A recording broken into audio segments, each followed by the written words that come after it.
Hi everybody, and welcome to my second of two videos about the Pentax MV. This is a really great little entry-level camera, and this video is going to show us how to use this camera and its handful of features. First thing we're going to do is talk about lens mounting and unmounting. To unmount the lens, well this lens is unmounted. I'm going to start with it unmounted. To mount the lens, there's a little orange dot right here, and there's a little orange dot on the flange on the lens. Well, you might be able to see it. Anyway, trust me, there's a little orange dot right there. Just line up the orange dots and turn it clockwise about 1/5 of a turn. You'll hear it click in place. And that click lets you know that it's mounted. To unmount it, there's a little button right here. You just push it towards the camera's body and turn the lens, and you can take it off. Now you can see here there's a little locking pin. When you push the button, the locking pin retracts into the body's camera, which allows the lens to be removed. And whenever, by default, it pops out, which locks the lens in place so that it won't fall off of the camera's body. The M series represented a huge step forward for Pentax, and they were designed largely to compete with the OM cameras because they're very small. In fact, here's an OM2, and you can see that the MV is actually smaller than the OM. And so Pentax made the M series cameras are very possibly as small as a 35mm SLR can get. So the next thing we're going to do is load and unload film. To load film, just pop this open right here. Grab some film. Drop your cassette into the cassette chamber. Feed it into these little white slots. Make sure that your camera is set to 100x because that's a mechanical mode. And it also will make sure that your shutter doesn't stay open for a long time if you have the lens cap on. Take an exposure, advance. Take an exposure, advance. Now, if you were loading this for yourself, you'd drop this in place, tighten it up to take out slack, and now you would close the cameras back. I'm going to leave it open so you can see what happens when pictures are taken with this camera. So the first thing to know is how everything works together. There was this little sprocket right here under the film, and when the film is in, it will not move backwards. And that, combined with some tension on this film, on the film cassette, as well as the pressure plates and the guide rails, helps to keep the film flat on plane so that the images are in focus. When you hit the shutter button, we'll take the picture, and then advancing it, winds the film onto the film take-up spool, just like that. Now, after you've gone and you've taken all 24 or 36 frames, you rewind the film by pushing this release button down here on the bottom, which allows this sprocket now to spin freely, and then if yours has the rewind crank, you just pop it out. Now, and remembering, of course, that in real life, this all has to be done in the dark. If your film is exposed to light by opening the back of the camera, it's going to be ruined. There we go. Okay, so we're going to change the battery. This camera takes two LR44 or S76 batteries, different terminology for the same type of battery, terminology depending on what type of medium it uses to create power, or to store and release power, to be more accurate. So first thing we need to do is take the battery cover off. So grab your nearest Bahamian penny or other coinage that will fit into that slot. I'm going to turn it counterclockwise to unscrew it, or anti-clockwise in some countries, and drop the batteries out. Oops, didn't mean to tap it like that. So here we are, the two LR44s. This is an AG13 battery. Apparently I'm mixing the vintages here. The battery cover has a minus sign on it, which is to let you know that the negative terminal connects to the battery cover. So what that means is the positive has the writing on it, the negative does not. So battery or finger acid is very damaging to your batteries, so you want to make sure that they're nice and clean when they go in. That's upside down.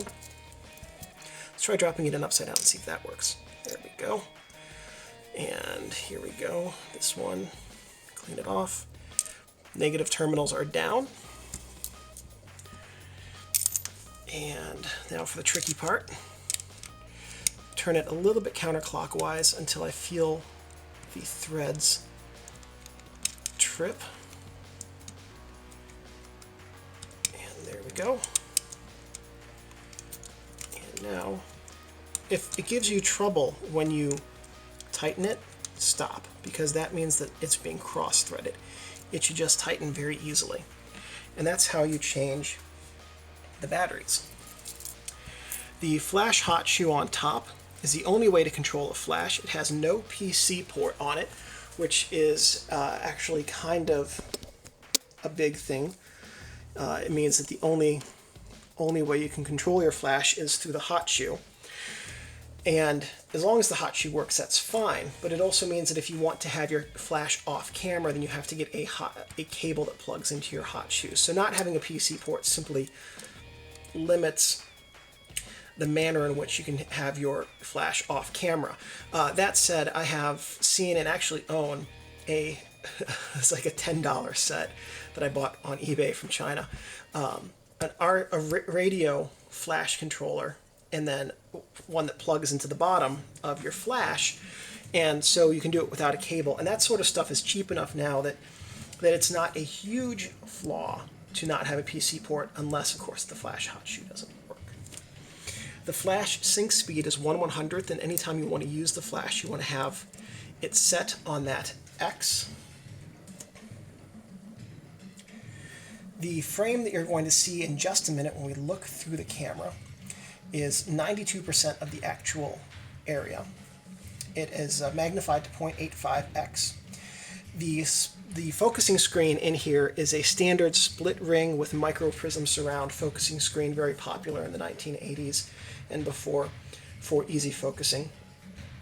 It has a center-weighted 60/40 metering split and exposure LEDs. The only indication of exposure is underexposed, properly exposed, or overexposed, and that's yellow, green, and red respectively, and I'll show you that in just a second. Alright, and here we are looking through the camera's viewfinder,